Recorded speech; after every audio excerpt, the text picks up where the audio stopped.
start from the beginning. So, hey guys, welcome to my channel. My name is Jasmine, and hey guys, welcome to my channel. Today's video is going to be about our experience with PCSing from Minot, North Dakota to San Antonio, Texas.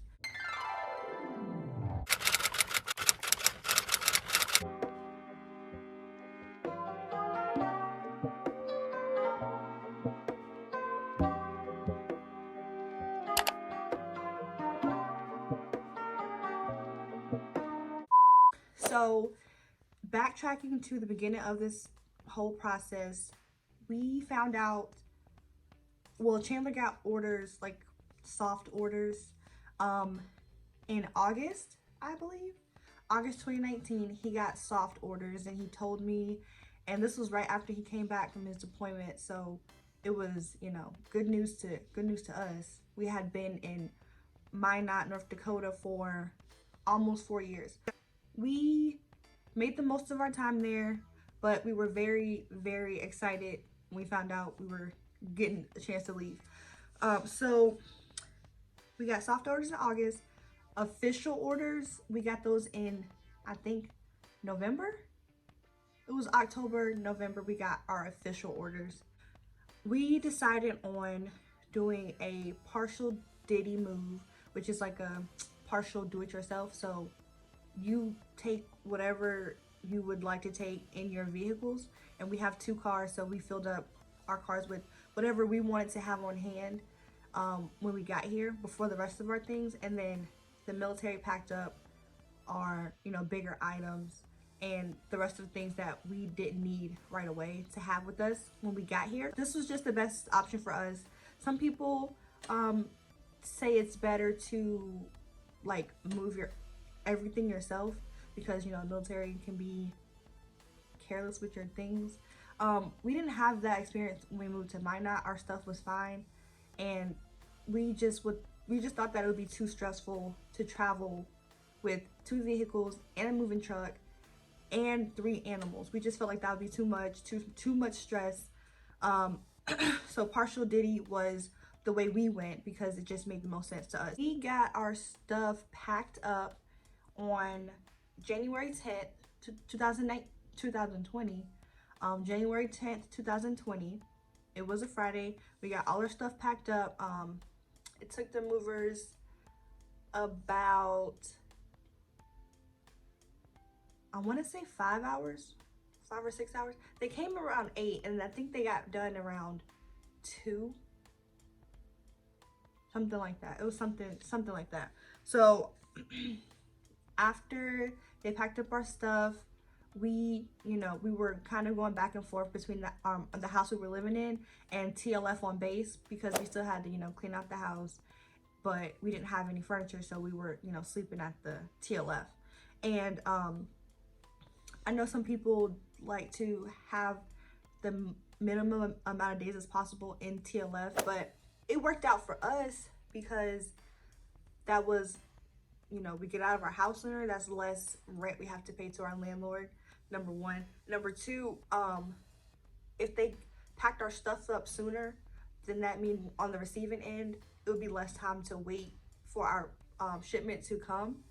And that worked out for us really well. We ended up getting our shipment the exact same week that we got here, which is really kind of unheard of for military moves because people wait weeks, sometimes even months for their goods. And we figured if they had our stuff, that'll, you know, that cushion week will kind of, you know, help it out. And it was a good time of the year. There was not a lot of snow, so it worked out really good for us. January 17th, I went to pick up my dad and my stepmom from the airport. They agreed to drive with us down. We have 2 cars, and we didn't want to just drive solo in each of our cars. We've never driven that far separately. Like, we've had long road trips. We drove from Virginia to North Dakota. That's a long drive. And we've also driven from North Dakota to Kansas, from North Dakota to California. So we've had long trips. We just never had long trips where we were driving alone. And On top of that, we have animals, so that would just make it more stressful driving along with animals. So luckily, my dad was able, him and his wife were able to um, come down and ride with us to San Antonio, and it worked out perfectly for everybody. My dad has family in Texas that he wanted to see, so it worked out just fine. The 17th was actually my last day of work as well, which I would not recommend to anybody. I worked up until the day before we left, and it was stressful. It was a stressful time. I had to leave. I worked half a day, left, went to the airport, picked up my dad. We went back. We had to sort out how the cars were going to work, like what we were going to have in each of the cars, because we didn't have it situated. We just kind of tossed everything in to get it out of the house that we were renting. So it was chaos. And on top of that, North Dakota is very cold in January, so you don't want to stand outside and like rearrange your car. So we really waited to the last minute, which might not have been good, but it is what it is. So that night, after we got back from the airport, we packed the cars the way they were going to be for the trip. Well, as much as we can, because we had some stuff in the TLF. So we packed the cars up. My dad and my stepmom drove my car, and the trunk and the back seat was filled to the brim.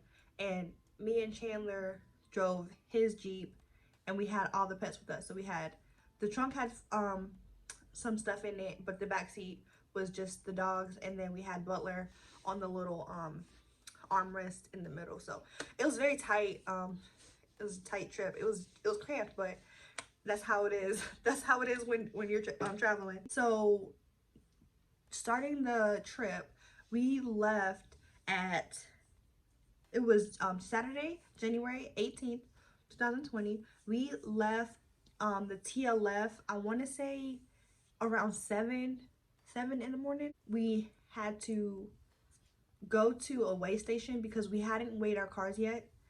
So we after we had everything in the cars, we went to the weigh station, weighed our cars, and got gas, got snacks for the road and all that stuff. So after we did that, we got on the road. We drove through North Dakota and South Dakota. It was very boring drive. There's nothing to look at, as I said earlier. And I was used to North Dakota and South Dakota. I've driven through there, so I kind of understood, we kind of knew what to expect. But you just don't realize that it's going to be days of looking at nothing but grass. So that was, annoying. We did stop in Custer, South Dakota. That is, like around that area is where Mount Rushmore is. We wanted to, stop there and see that, since it's like a national park, and we hadn't seen it, and we didn't think that we'd ever like have a chance to again. Well, maybe not have a chance to, but not find a reason to go back to South Dakota to see that when we can just see it on the way down. So we went there. I have a clip, and I'll insert that. I told him you probably know who it is. It said that we have to go to the walk up.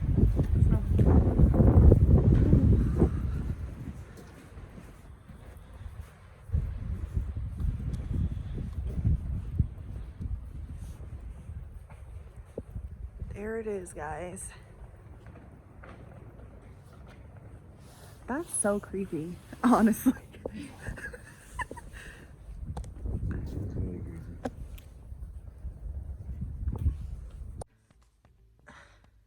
It was okay.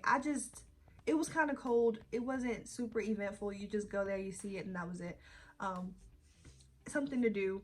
That day, the drive was pretty short. I think our drive was like 7 hours. And did you just flip? Did you just flip?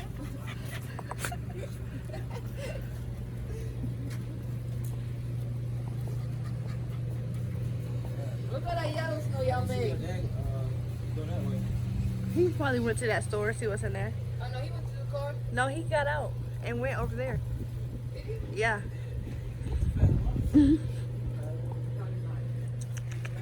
Butler.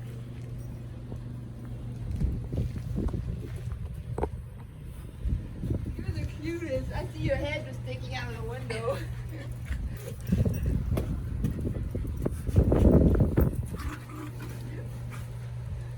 So we went to our hotel, dropped our stuff off. I think I have some footage from the hotel.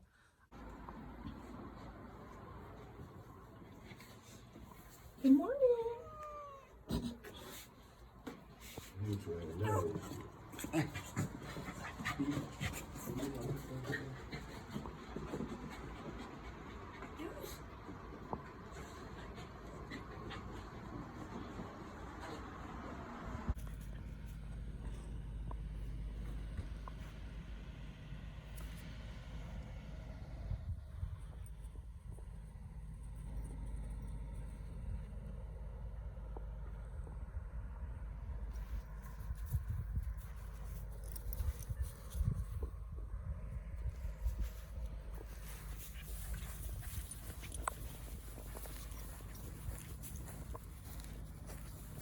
I think we got dinner and then chilled out in the room.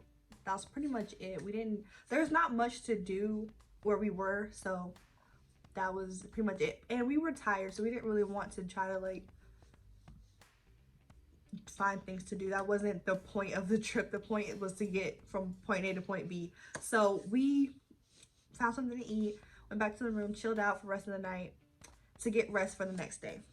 So day 2 of traveling would be January 19th, 2020.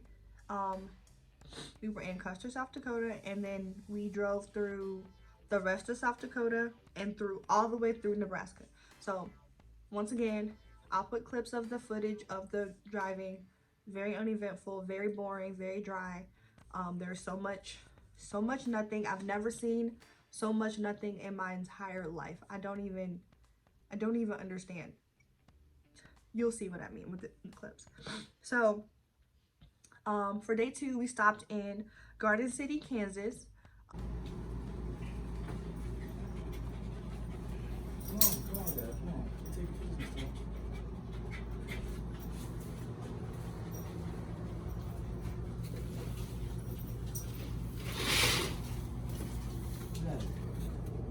Whole lot of nothing. Yep.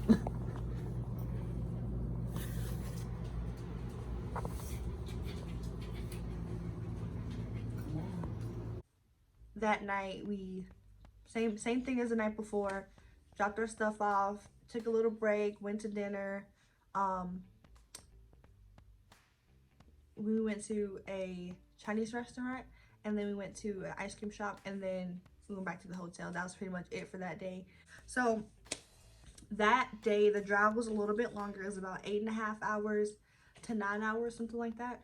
During the days, we kind of just switched off as we felt like we needed to. Usually when it was time to get gas, we just switched. That was the easiest way to do it. The road trip, the driving part wasn't as bad as I thought it was going to be. It was pretty good, actually. And it felt like the days went by pretty quick. So we were lucky for that. And then, you know, the further we went down, the warmer it got. So that was good for us. My dad and my stepmom are from Florida, so they were freezing in North Dakota when we had, you know, -degree weather in the morning. And as soon as we left out, like, to South Dakota, we were feeling great because it was 30 degrees and we're used to we had been having negative weather for weeks, so 30 degrees felt amazing to us. And the trip was going good. Like, we didn't have any big problems. We didn't have any bad weather. All of our animals did really well. Even our cat, which he's never done a long road trip, and we were worried that he was gonna have problems being in the carrier for a long period of time, but he did amazing. The dogs did fine, but they've ridden for a long time before, so we weren't worried about them. They did good. Butler did good, so that was good. We had no problems, and I couldn't, you know, that's a miracle, because most of the time anything that can go wrong will go wrong, especially when the military is concerned. So we were just grateful that we had a smooth experience. Moving on to day 3, this was January 20th. This was on Monday. So we were in Garden City, Kansas. That's where we started at. And we drove all the way through Kansas, and we, you know, eventually ended up in San Antonio. I think we got here, it was like 7 maybe. It was like nighttime, but not like early nighttime. So I think it was like 7 or 8.